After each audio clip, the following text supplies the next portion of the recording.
OG movie అసలు దీంట్లోకి ఎలా అంటే ఒక మోటివేషనల్ స్పీకర్ నుంచి ఒక యాక్టర్ గా జర్నీ ఎలా స్టార్ట్ అయింది? ఇట్స్ క్వైట్ సర్ప్రైజ్ అండి. నాకు అసలు సినిమాలు నేను ఎప్పుడు చెయ్యాలి అని ఎప్పుడు అనుకోలేదు. సుజిత్ గారు నా వీడియోలు బాగా చూస్తుంటారు. డైరెక్టర్ సుజిత్ గారు ఓకే. ఇన్స్టాలోను యూట్యూబ్లోను నన్ను ఫాలో అవుతుంటారు. ఆయన ఆ వీడియోలు చూసి వాళ్ళ టీమ్ కి చెప్పారు, కాశ్యప్ని అడగండి చేస్తారేమో. ఇది నెగిటివ్ రోల్ కదా.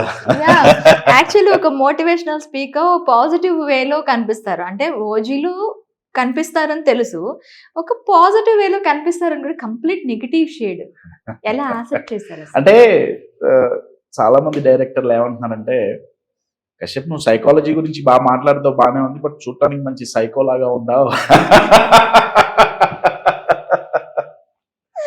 ఓకే అనేది వాళ్ళ అభిప్రాయం. Okay. So psycho take it positively. మా క్లారిటీ కోసం ఒక సైకోనా లేకపోతే సైకాలజిస్ట్నా? సో నెగిటివ్ అయితే బాగా నా ఏమో అదిగా నా లుక్స్ అంటారా ఏమంటారు నాకు తెలియదు. ఆయన గారు ఏమన్నారంటే నెగిటివ్ రోల్ బాగుంటుంది, చేస్తే బాగుంటుంది.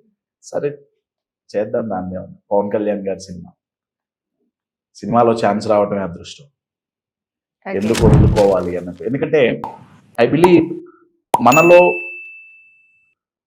ఒక స్కిల్, ఒక టాలెంట్ ఏదైనా ఉంటే దాన్ని అలా వదిలేసుకోకూడదు.